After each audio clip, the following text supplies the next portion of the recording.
Kami dari kelompok 3 yang beranggotakan Alfian Nurfadiyah, Fatur Hasan Algani, Muhammad Nafi Azharuddin, Nugraha Setiawan, dan Randy Ahmad Setiawan. Di video ini kami akan membahas beberapa materi yang dibagi ke dalam beberapa CMPK. CMPK 5 yang berisi tentang konsep hak asasi manusia dan konsep wawasan Nusantara. CMPK 6 berisi tentang konsep ketahanan nasional dan konsep hubungan agama dengan negara. CMPK 7 yang berisi tentang konsep otonomi daerah dan konsep good governance. CMPK 8 yang berisi tentang konsep globalisasi dan dampak globalisasi pada kebangsaan.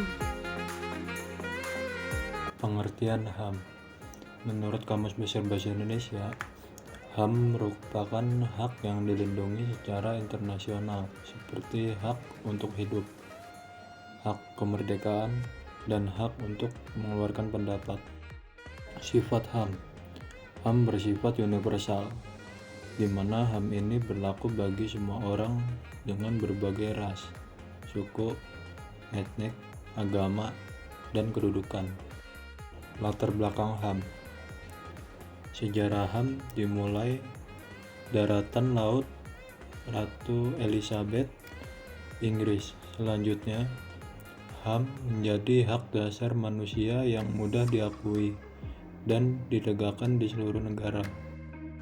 Macam-macam HAM. Yang pertama ada hak asasi pribadi, yang kedua ada hak asasi politik, yang ketiga ada hak asasi hukum, yang keempat ada hak asasi ekonomi, dan yang kelima ada hak asasi peradilan, yang keenam hak asasi sosial budaya.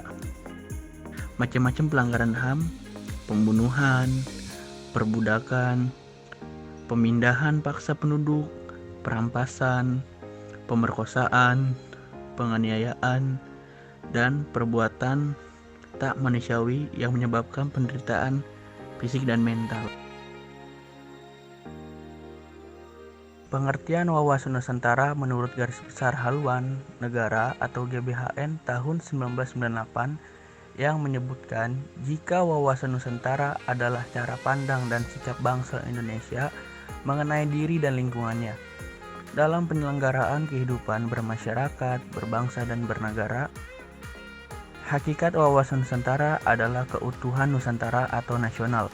Arti tersebut secara luas yaitu sebagai sebuah cara pandang yang selalu utuh menyeluruh dalam lingkup Nusantara demi kepentingan nasional. Fungsi wawasan Nusantara yang pertama sebagai wawasan pembangunan. Fungsi yang pertama yaitu sebagai wawasan di dalam pembangunan Indonesia.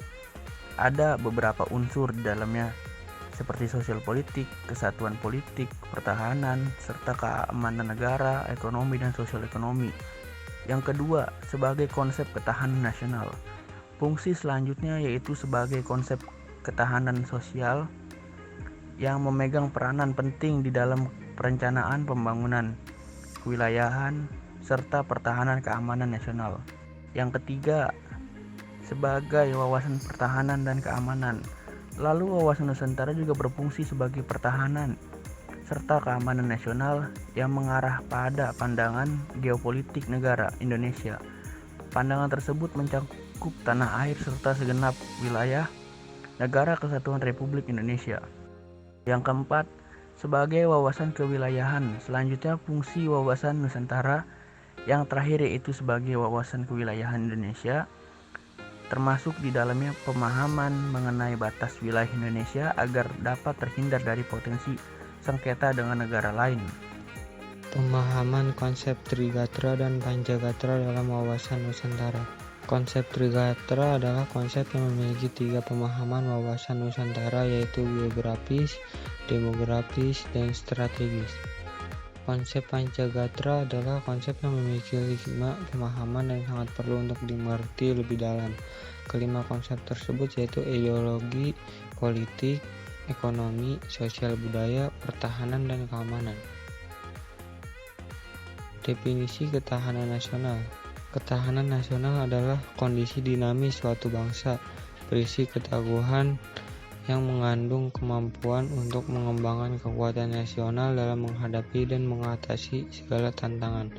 ancaman, hambatan, serta gagasan baik yang datang dari luar dan dalam. Fungsi ketahanan nasional ada 3, yaitu 1. Daya tangkal ditujukan untuk menangkal segala bentuk ancaman, gangguan, hambatan, dan tantangan terhadap identitas, integritas, eksistensi bangsa dan negara Indonesia dalam aspek ideologi, politik, ekonomi, sosial budaya, dan pertahanan keamanan. Kedua, pengembangan potensi kekuatan bangsa. Fungsi ini sebagai pengarah bagi pengembangan kekuatan suatu bangsa dalam bidang ideologi, politik, ekonomi, sosial budaya, dan pertahanan keamanan agar tercapai kesejahteraan rakyat. Ketiga, menyatukan pola pikir, tindak, dan kerja yang dibuat pemerintah. Fungsi ini sebagai pengarah pola pikir, tindak, dan kerja pemerintah dalam membuat kebijakan dan strategi pembangunan dalam setiap sektor. Perwujudan ketahanan nasional. 1. Perwujudan pertahanan ideologi. 2. Perwujudan ketahanan politik. 3. Perwujudan ketahanan ekonomi. 4. Perwujudan ketahanan sosial dan budaya. 5. Perwujudan ketahanan keamanan nasional. Hubungan agama dan negara. Hubungan antara agama dan negara pada kehidupan kenegaraan saat ini dapat diklasifikasikan menjadi 3 bentuk, yaitu 1. Integrated, yang artinya penyatuan antara agama dan negara. 2. Interseksional, yang artinya persinggungan antara agama dan negara. 3. Sekularistik, yang artinya pemisahan antara agama dan negara. Sekularistik. Menurut Peter L. Berger, sekularistik adalah sebuah proses di mana sektor-sektor kehidupan dalam masyarakat dan budaya dilepaskan dari dominasi lembaga-lembaga dan simbol-simbol keagamaan. Negara-negara yang bersekularisme. Negara-negara yang penerapan sekularisme secara ketat yaitu negara Perancis dan negara Amerika Serikat. Sementara di negara-negara Eropa selain Perancis, penerapannya tidak terlalu ketat, sehingga keterlibatan negara dalam urusan agama dalam hal tertentu masih sangat jelas, seperti hari libur agama dijadikan sebagai libur nasional, pendidikan agama di sekolah, pendanaan negara untuk agama, keberadaan partai agama, pajak gereja, dan lain-lain. Sekularistik politik pada negara-negara muslim. Sekularisasi politik juga terjadi dalam konteks modernisasi politik di negara-negara muslim dalam hal-hal tertentu dan dalam tingkat tertentu, seperti pembentukan lembaga-lembaga negara modern untuk menggantikan lembaga-lembaga yang berdasarkan keagamaan, pembentukan partai-partai politik, dan penyelenggaraan pemilihan umum. Proses sekularisasi secara terbatas terjadi pada Arab Saudi dan Iran. Mereka melegislasi aturan-aturan operasional tertentu yang berasal dari negara-negara bersekuler. Hal tersebut seperti peraturan hukum tentang perdagangan internasional, imigrasi, dan lain-lain. Namun, umat Islam tetap memperhatikan status agama dalam kehidupan berbangsa dan bernegara. Meski negara tersebut telah melakukan modernisasi dan sekularisasi politik secara bersamaan dengan proses globalisasi, Islam tidak membedakan sepenuhnya antara hal-hal sakral dan duniawi, sehingga Muslim yang taat akan menolak pemisahan antara agama dan negara. Oleh karena itu, sekularisasi yang terjadi di negara-negara Muslim umumnya tidak sampai menghilangkan orientasi keagamaan masyarakat dan negara. Pengertian otonomi daerah. Menurut Kamus Besar Bahasa Indonesia, otonomi daerah adalah hak, wewenang, dan kewajiban daerah untuk mengatur serta mengurus rumah tangga pemerintahannya sendiri yang sesuai dengan peraturan perundang-undangan. Menurut seorang ahli yang bernama Kansil, otonomi daerah adalah suatu bentuk hak, wewenang, dan kewajiban dari sebuah daerah untuk dapat mengatur serta mengurus daerah sendiri berdasarkan peraturan perundang-undangan yang berlaku. Tujuan otonomi daerah dapat meningkatkan pelayanan kepada masyarakat, dapat mewujudkan pemerataan daerah, dapat mengembangkan kehidupan yang berasaskan demokrasi, dapat mewujudkan suatu keadilan bagi seluruh masyarakat. Prinsip otonomi daerah Ada prinsip otonomi seluas-luasnya. Maksudnya adalah suatu daerah akan diberi kewenangan untuk mengatur dan mengurus urusan pemerintahan daerahnya sendiri. Yang kedua, ada prinsip otonomi nyata. Artinya, suatu daerah diberi kewenangan untuk menangani urusan pemerintahan yang didasarkan atas tugas, wewenang, dan kewajiban yang nyata. Yang terakhir, prinsip otonomi yang bertanggung jawab. Prinsip ini bermakna bahwa dalam suatu sistem penyelenggaraan pemerintah harus disesuaikan dan diperhatikan tentang tujuan dan maksud dari pemberian otonomi tersebut. Asas otonomi daerah. Ada asas desentralisasi. Asas ini bermakna adanya penyerahan wewenang dari pemerintahan pusat kepada daerah-daerah otonomi berdasarkan struktur Negara Kesatuan Republik Indonesia. Ada asas dekonsentrasi. Asas ini bermakna adanya pelimpahan wewenang dari pemerintah pusat kepada gubernur sebagai representasinya di tingkat daerah.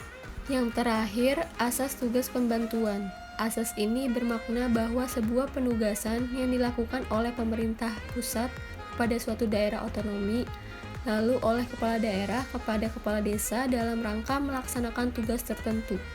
Dasar hukum otonomi daerah.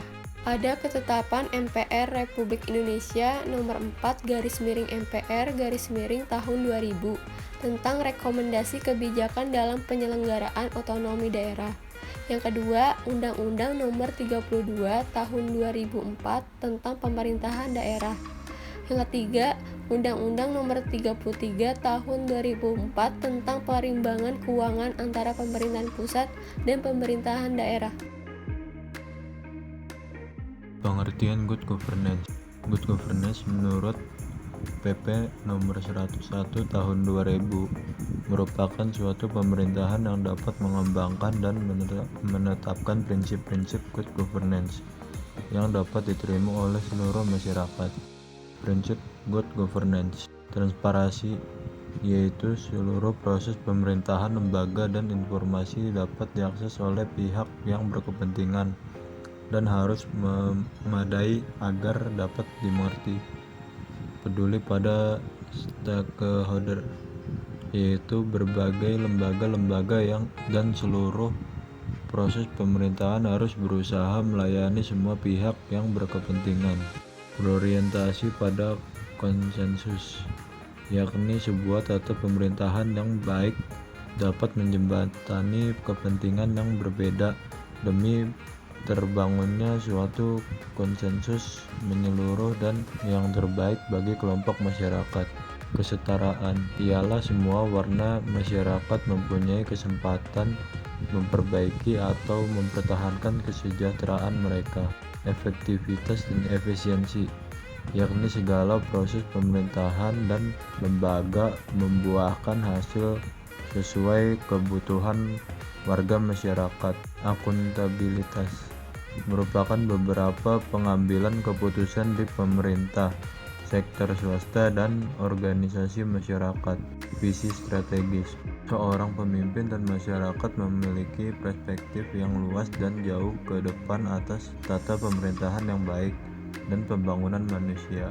Karakteristik good governance. Adanya partisipasi masyarakat, adanya aturan yang adil tanpa pandang bulu, pemerintahan bersifat transparan, pemerintah mempunyai daya tanggap terhadap berbagai pihak, menetapkan prinsip keadilan, pemerintah bertindak secara efektif dan efisien. Asas-asas good governance. 1. Asas kepastian hukum. Pemerintah harus mengutamakan landasan peraturan, perundang-undangan, kepatuhan, dan keadilan dalam setiap kebijakan penyelenggaraan negara. 2. Asas kepentingan umum. Maksud dari asas ini ialah pemerintah harus mengutamakan kepentingan umum terlebih dahulu. 3. Asas keterbukaan. Pemerintah harus membuka diri terhadap hak masyarakat untuk memperoleh informasi yang benar, jujur, dan tidak diskriminatif. 4. Asas proporsionalitas. Asas yang mengutamakan keseimbangan antara hak dan kewajiban penyelenggara negara. 5. Asas profesionalitas. Asas yang mengutamakan keahlian yang berlandaskan kode etik dan ketentuan peraturan perundang-undangan yang berlaku. Aspek-aspek good governance, hukum atau kebijakan, kompetensi administratif dan transparansi, desentralisasi, penciptaan pasar yang kompetitif. Pengertian globalisasi. Menurut Kamus Besar Bahasa Indonesia atau KBBI, globalisasi adalah proses masuknya ke ruang lingkup dunia. Globalisasi dapat juga diartikan sebagai proses penghilangan batasan antara negara sehingga terjadi pemerataan menyentuh berbagai aspek.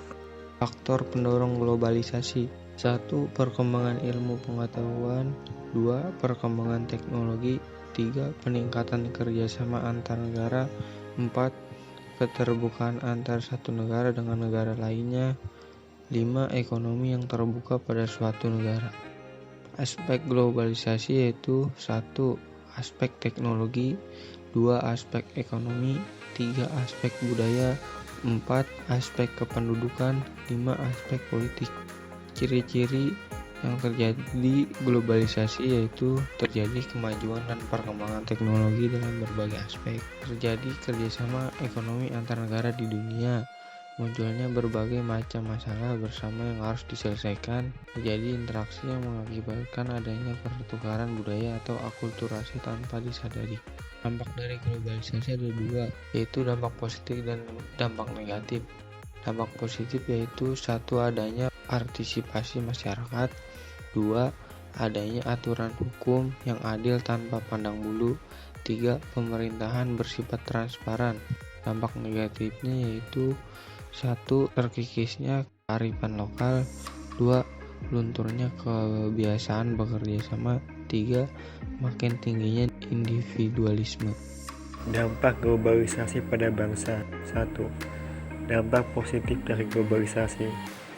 Yang pertama, perubahan tata nilai dan sikap. Yang kedua, berkembangnya pengetahuan dan teknologi. Yang ketiga, tingkat kehidupan menjadi lebih baik. 2. Dampak negatif dari globalisasi. Yang pertama, lunturnya nilai budaya asli. Yang kedua, perubahan gaya hidup seperti konsumtif, individualistis, hedonisme. Yang ketiga, eksploitasi sumber daya alam.